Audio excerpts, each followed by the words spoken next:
What's going on, man? Welcome back to the basement. I'm Ron. It's week 3. Sadly, we have a ton of injuries here to go over. A lot of people are sort of wondering what they should do with their lineup, start sit questions based around these injuries. So we are bringing on, we do this every single week, but we are bringing on a good friend of the channel at this point, doctor of physical therapy, knower of all injuries. We have Tom Christ. How are you doing today on this fine Saturday morning?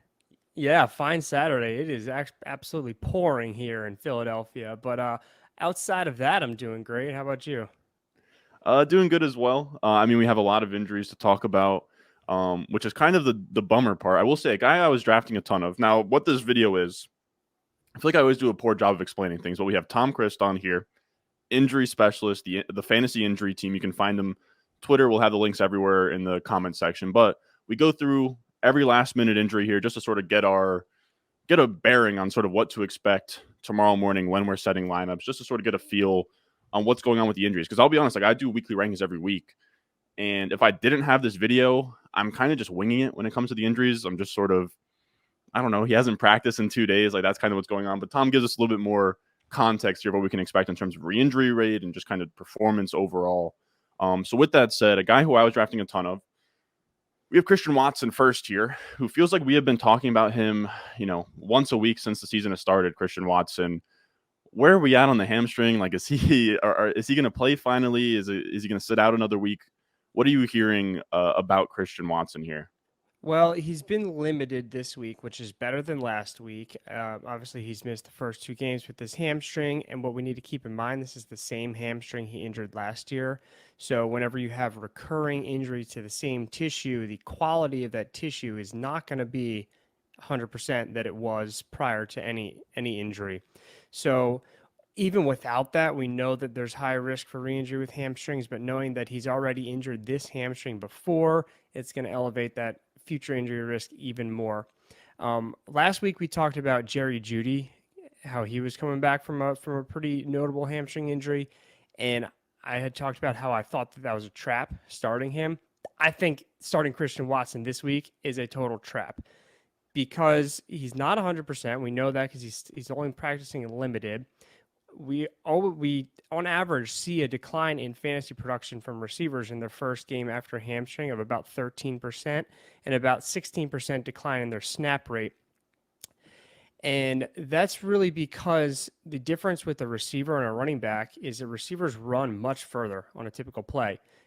So they're able to get up to their peak speed, which is when hamstrings are under the most force. So more likely that it's going to impact his top end speed or a re-injury to occur.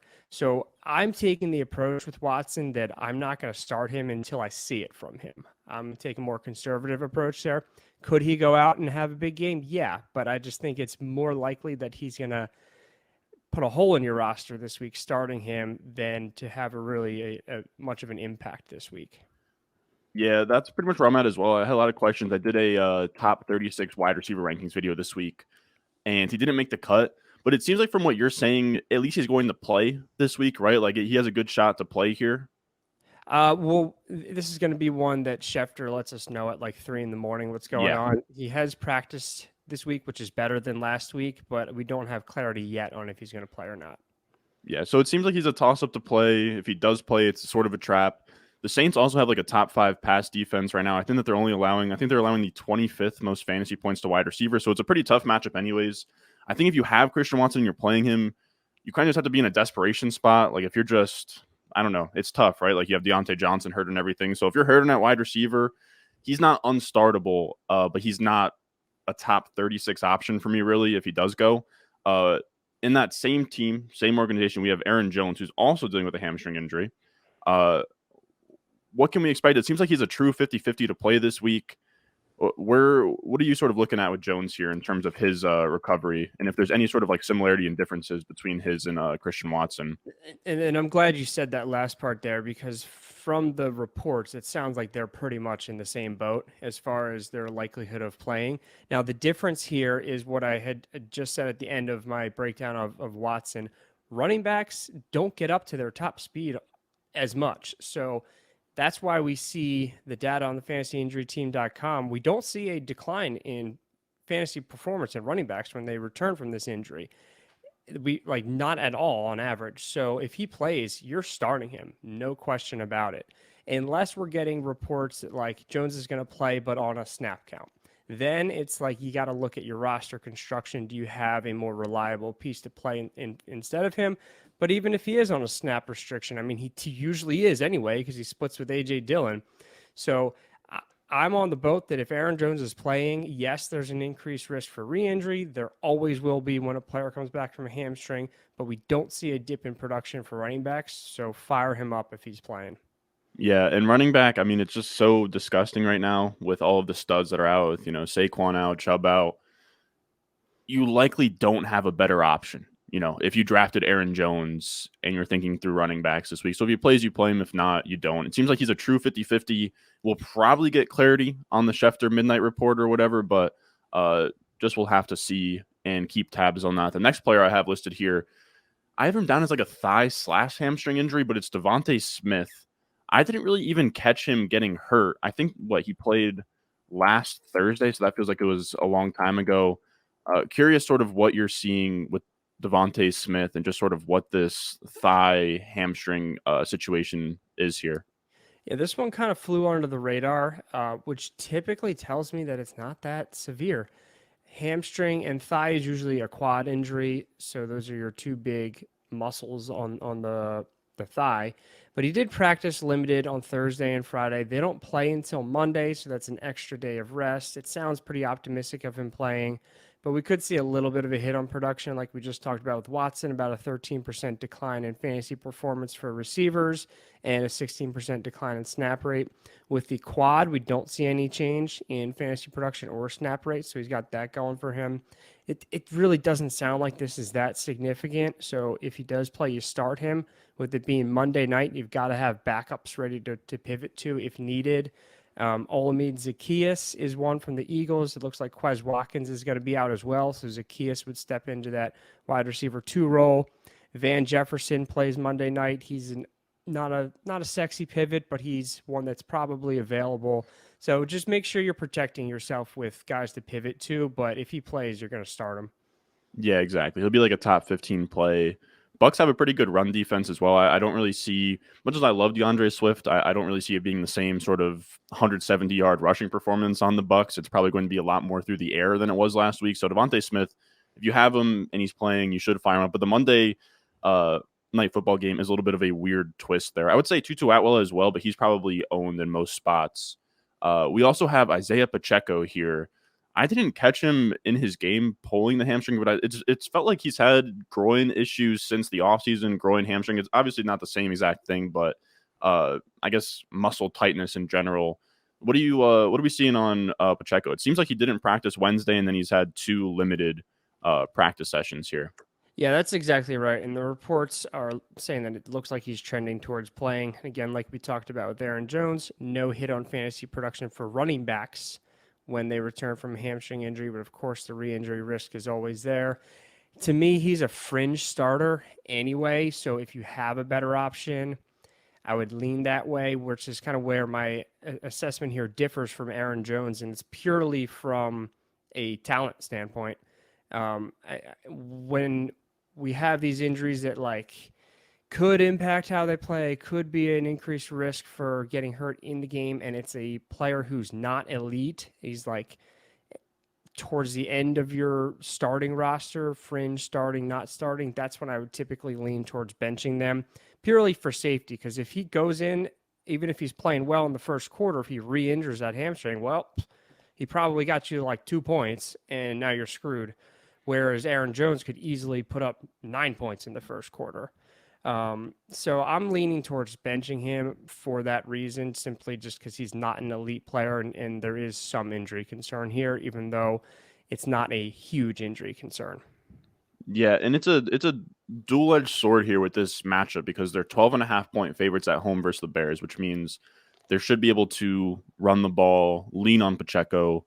But I could almost see a scenario as well where they get out to such a lead versus the Bears that you see a lot of Clyde Edwards-Helaire down the stretch. Like, I don't even know.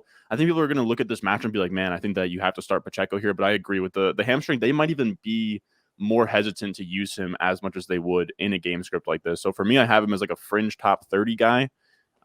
again, running back is so rough that if you're in a spot where you had to play Pacheco, it sort of happens to the best of us. It's just where we're at on the running back position. But yeah, he doesn't feel like a great start. Now, probably the biggest story right now is the Bengals. And I've honestly been waiting to hear your opinion on Burrow and this whole calf injury, because the calf injury scares me. And I hate to say this. As a Jets fan, we've been through a ton, but the way that the Achilles thing happened, and it's tough to sort of say, it's not quite a chicken or the egg thing, but he did have a calf strain in the preseason, and then he ends up tearing his Achilles. I believe, I mean, you're going to get into it, but I believe when you have a calf injury, that puts you a little bit more at risk for an Achilles or, some sort of really serious injury down the line. So I'm sort of curious where you're at on Burrow, what we should be thinking about the calf injury, and sort of what your idea is of how it affects the entire Bengals offense this week. Yeah, and first off, we saw that with Kevin Durant several years ago as well. He had the calf injury that then led to the Achilles tear in the playoffs. I'm quickly becoming bearish on Joe Burrow for the next couple weeks. I mean, long term, if they do the right thing with his rehab, which at 0-2, it's kind of hard to do that. But if they do allow him to really get healthy, he could be the typical Joe Burrow that we know and love for the remainder of the season.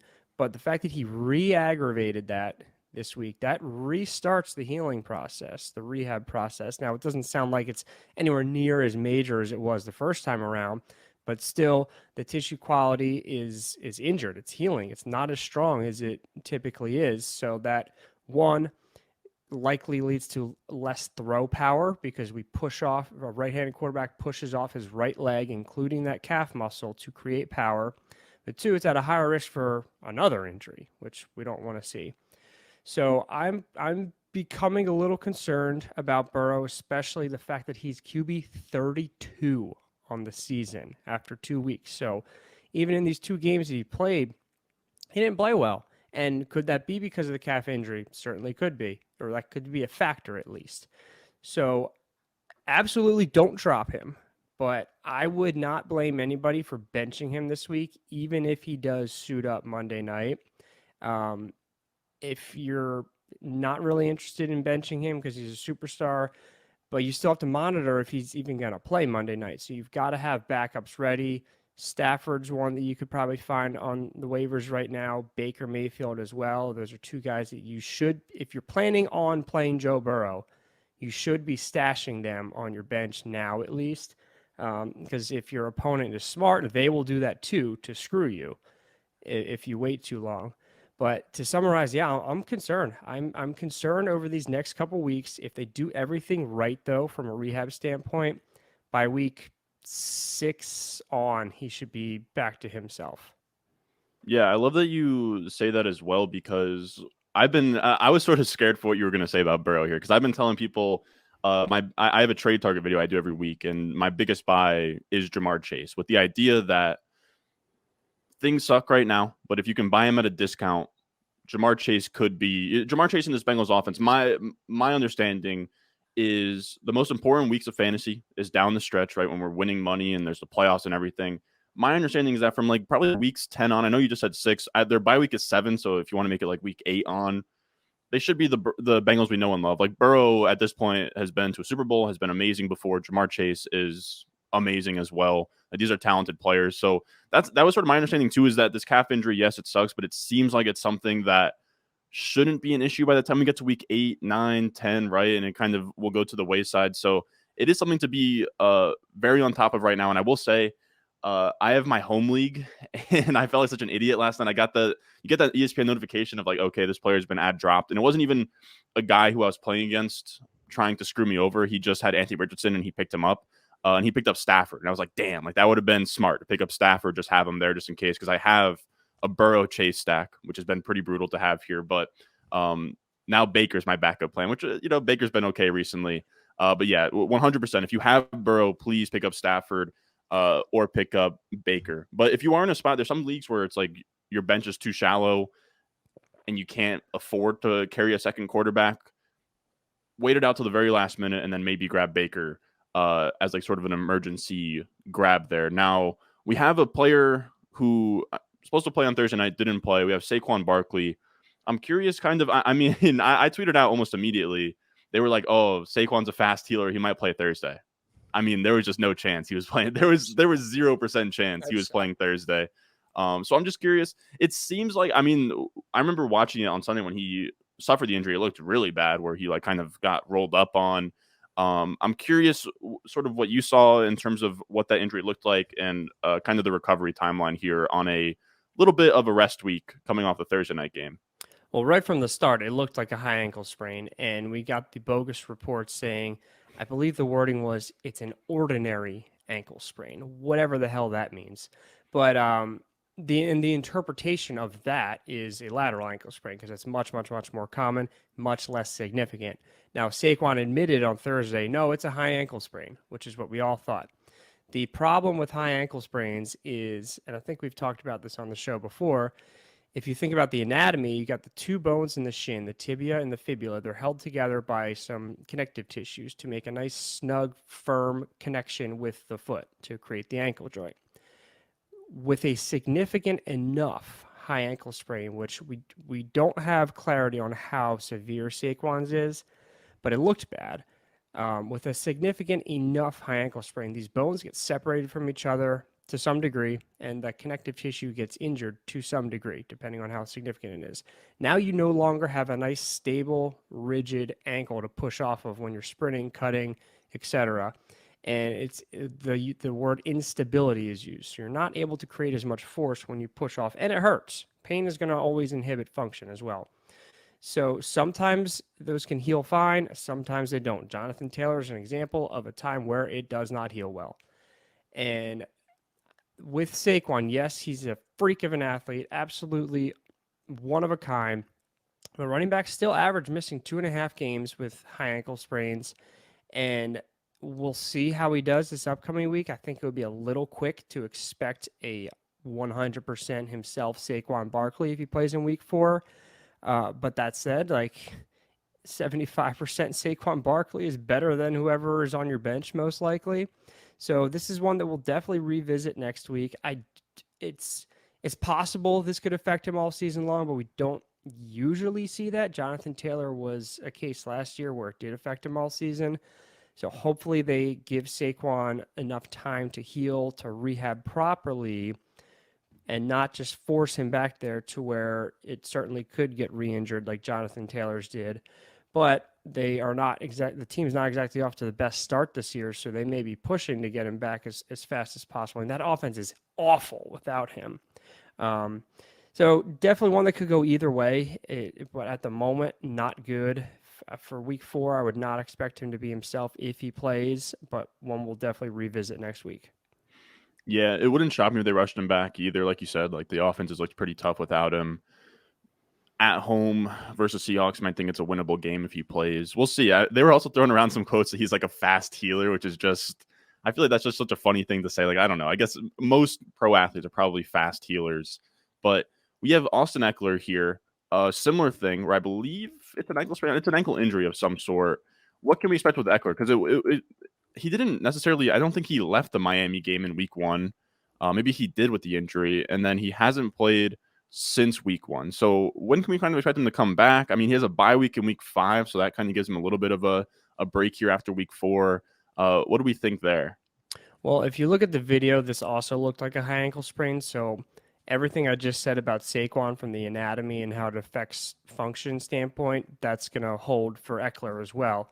And what we got this week from Coach Staley was a quote, "We'll see how it goes here in the next few weeks," end quote. That doesn't give me confidence that he's going to play soon. And with that week 5 bye, they may choose to just hold him until after that, especially with, I know Kelly didn't play great last week, but we've seen Josh Kelly be a serviceable running back in this league many times in his career. So I would think that they may be cautious with him. Again, he's not playing this week. We know that. So this is, again, one that we'll revisit next week. But if you're making plans over the next couple weeks for running backs, you may want to add some depth, because I would not be surprised if they hold Ekeler out until week 6 after their bye. Yeah, that's what it seems like. It would make a lot of sense for that to happen. I will say Kelly didn't look great last week, but also they played against the Titans, who just have the best rush defense in the NFL, where they always make guys kind of look pedestrian there. Since I think like last year, they had like Yeah, they're one of these defenses where they give up the second least amount of points to running backs and they give up the third most to wide receivers. So it just creates this environment where teams don't want to run on them and they just end up passing the ball.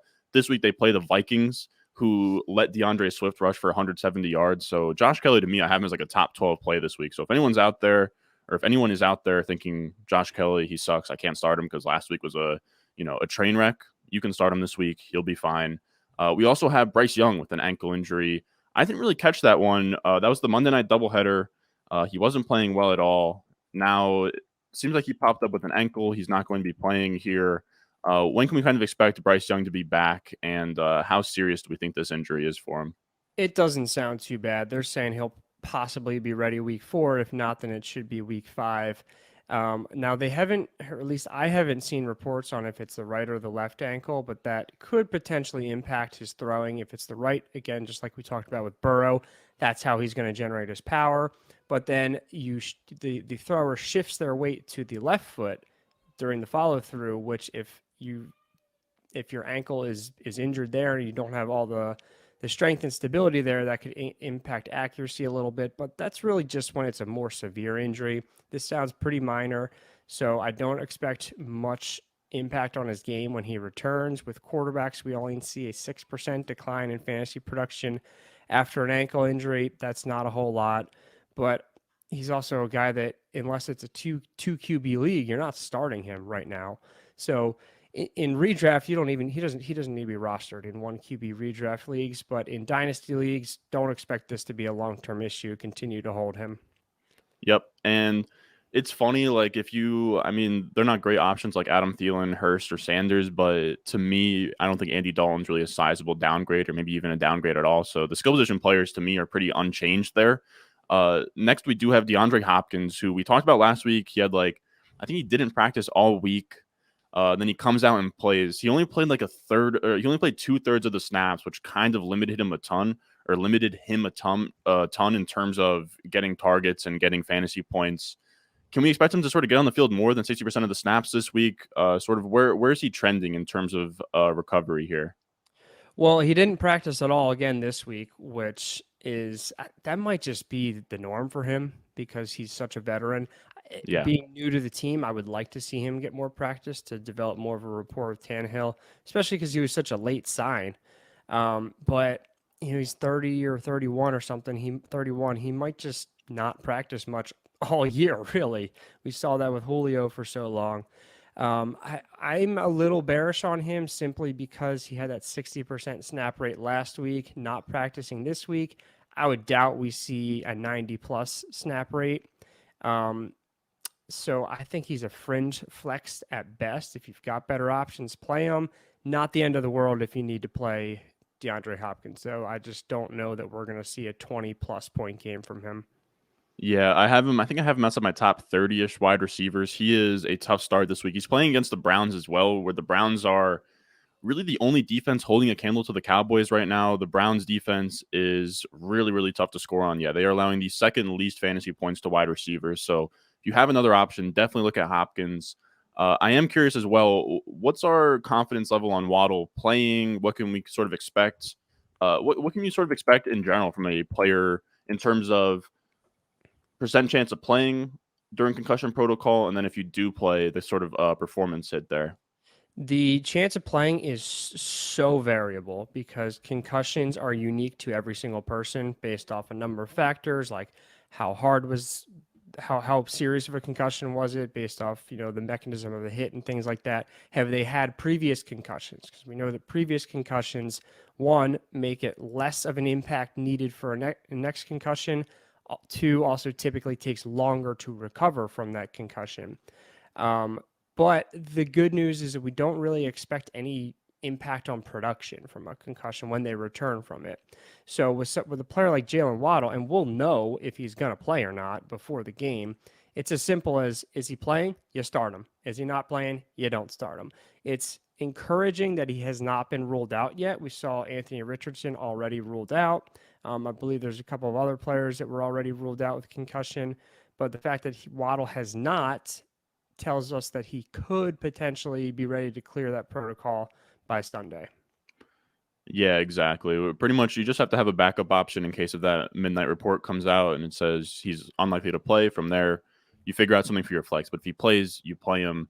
This could be a huge week against the Broncos this week. I think they're giving up top 5 most explosive plays, and we know Waddle is known for the big plays. Now we have another concussion here.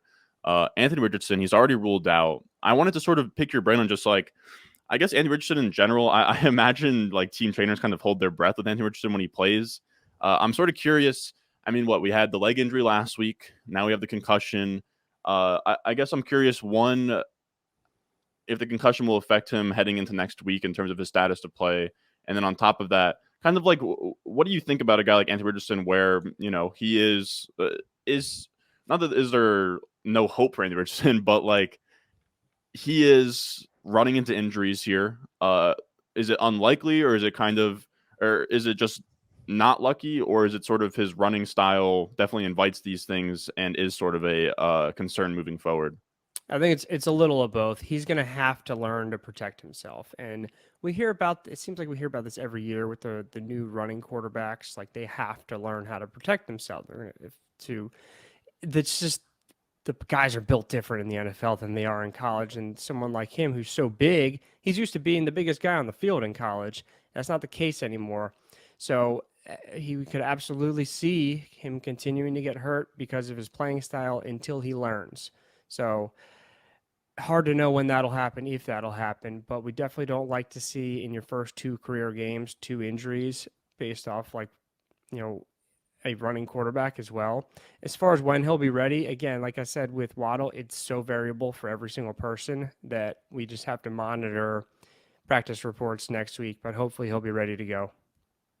Yeah, it is an interesting push and pull. I hope missing a week and getting to sit back and sort of watch, maybe he sort of, thinks about it a little bit differently. But regardless, he is electric. He's also 245 pounds. So these things do feel a little bit freaky where, I don't know, we see Josh Allen play with no regard for his body at all at that size and does all right. I mean, 2-game sample, 2 games of getting hurt. But I do think better days are ahead. And he looked electric. Like he put up 17 points and he didn't play past the first quarter last week. Like that's insanity. So, Yeah, that's pretty good. Richardson, yeah, he's going to be, once he plays a full game, he's going to be in your lineup, and he's going to be amazing there. Now I'll also say Minshew is a great backup QB. So anybody that's on the Colts, to me, isn't really affected by the injury at all because I think Minshew can still carry the offense just fine. And then we have Amon-Ra St.Brown, which I heard, I don't know if this was a real report, but I heard they showed like them putting a steel thing in his shoe. What's going on there? He's got some sort of toe thing going on, I guess. Yeah, a turf toe injury. So with that, the steel plate is designed to help protect some of the ligaments and tendons that are injured underneath the toe. These can be tricky because what we see is either it really affects a player and lingers, or it's not a problem, like Calvin Ridley and even Terry McLaurin now. And it's typically dependent on how severe of an injury it is. So like with Terry McLaurin, Ron Rivera told us right away the MRI showed pretty much nothing, which told us that it was a grade 1 injury at worst with no tissue damage, just some inflammation, irritation. We have not gotten reports like that for Amon-Ra, but the fact that he's been progressing his participation in practice each day this week tells us that it's not very severe. And the way a turf toe can impact running is the toe has to extend or bend upwards about 90 degrees with running. So that can put a lot of stress on the injured tissue. And that's what the plate there is helping to protect against. Now, this is also the type of injury that's really going to impact top speed the most, where there's the most force going through that toe, jumping as well. Amon-Ra, while he has great speed, he typically works kind of intermediate routes. So I don't think that this is going to bother him too much, even if it is lingering a little bit into the game. He's such a target hog that you would be crazy to sit him this week, even with this injury.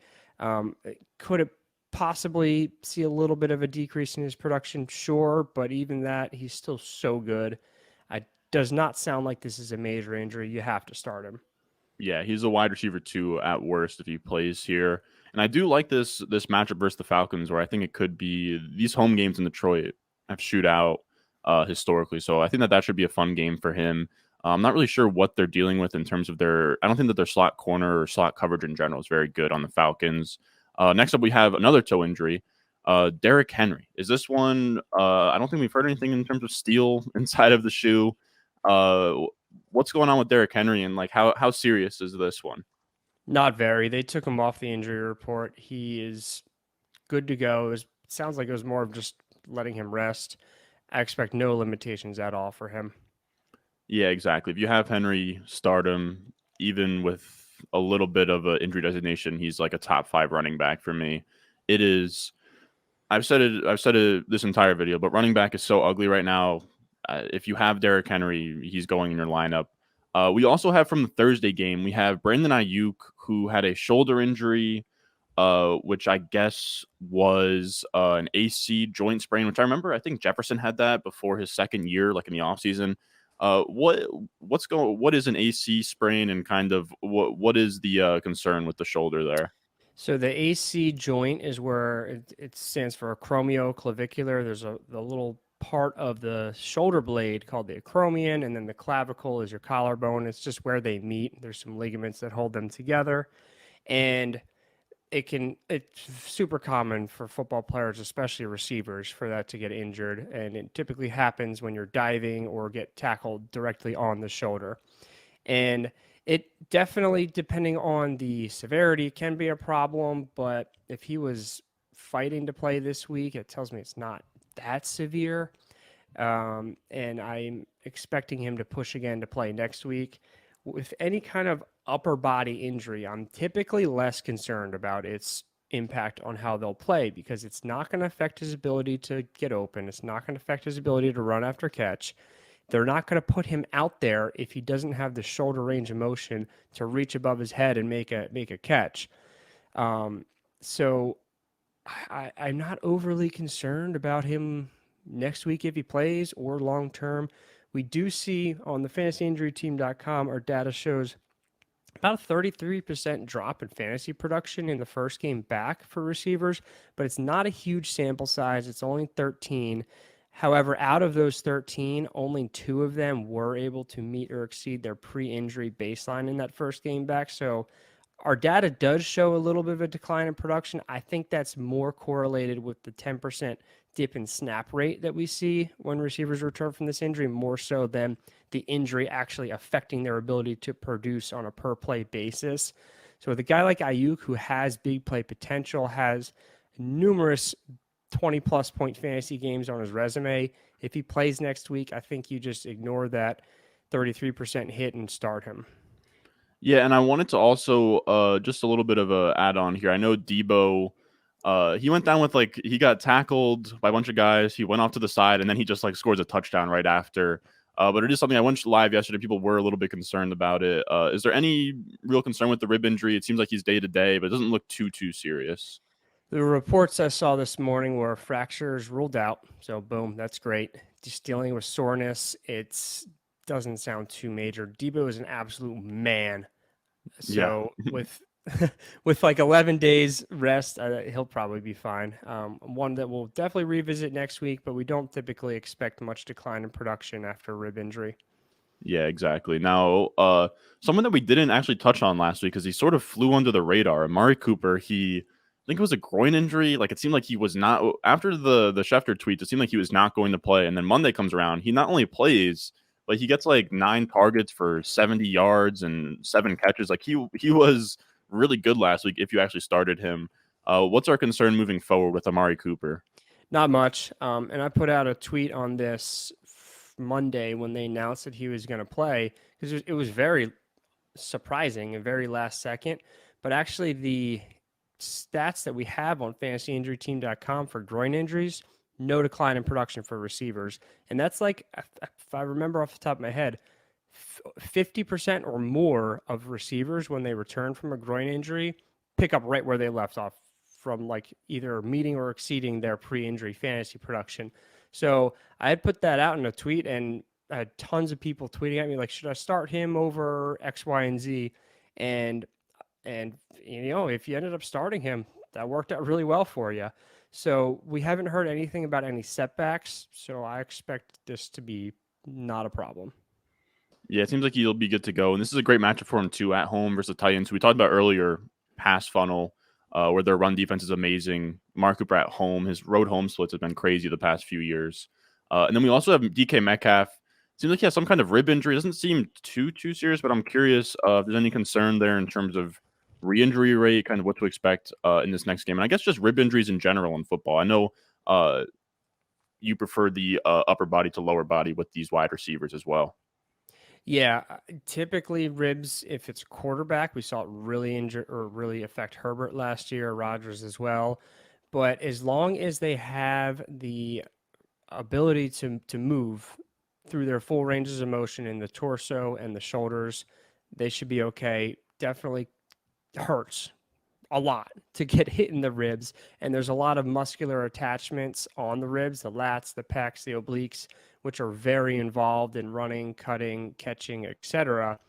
But this is a type of injury that I'm really closely monitoring what the beat writers are saying, and I'm not seeing a whole lot of concern with DK Metcalf. So I think you start him as you typically would. Sometimes these types of injuries, if it's just soreness and not like a true fracture or cartilage injury, it feels better once they get moving. So I'm at the moment, I'm not seeing enough to scare me away from starting DK this week. Yeah, exactly. I have him as like a low-end wide receiver too. It's not a great matchup either. They're, I believe, at home versus the Panthers, and the Panthers have just been so bad that teams end up just running the ball all over them. And then the last player I have written down is David Montgomery. People kind of want updates on, like, is it even in the cards that he plays this week? When are we sort of expecting him to be back? How serious is that thigh injury with David Montgomery here? So again, whenever I hear thigh injury, I'm typically interpreting that as a quad injury because they'll tell you, is it a hamstring injury or a groin injury? So I'm interpreting that as a quad injury, which the quad's super involved in sprinting, cutting, power, etc. And Montgomery even said that he's going to miss a few weeks. Running backs average missing 1.9 weeks with quad injuries, and they see a decline of 16% points in their first game back, fantasy points on average. My concern is not will he be able to get back to 100% in 3-4 weeks. Is this time for Jahmyr Gibbs to take over that backfield? Because he's going to have the keys at least this week, probably next week. So I think we could start to see a shift where we saw in the first two games Montgomery was the clear lead back. We may start to see that shift now that Gibbs is being given the opportunity. Because if he goes off for 120 all-purpose yards and a touchdown or two, they're going to be like, oh, yeah, we should probably give this guy the ball more. It's going to help our offense a lot. And Montgomery's a nice player, but he does not profile nearly as explosive as Gibbs.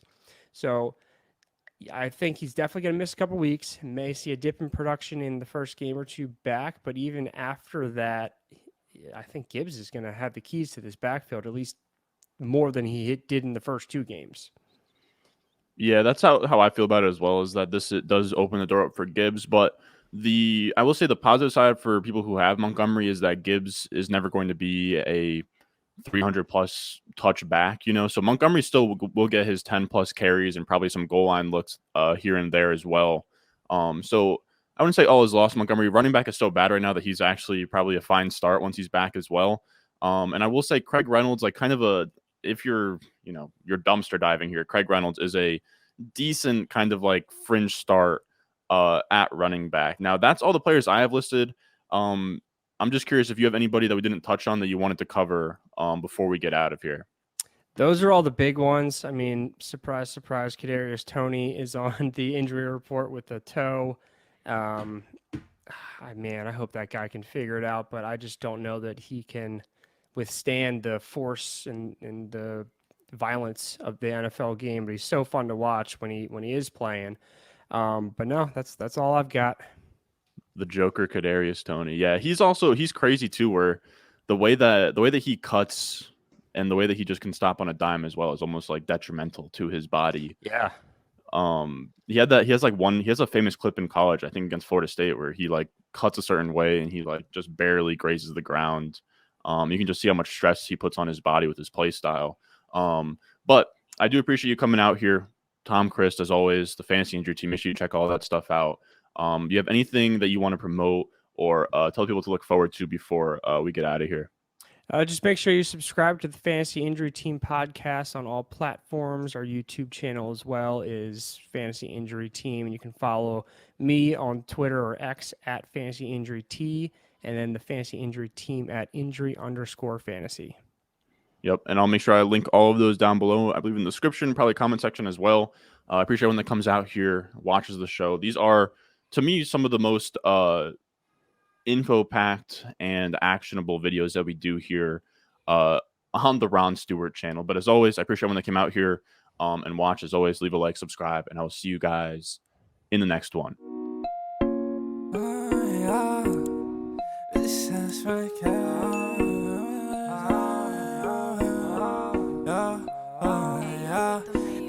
Stones, like this froze, ice cold, ice around my body like I'm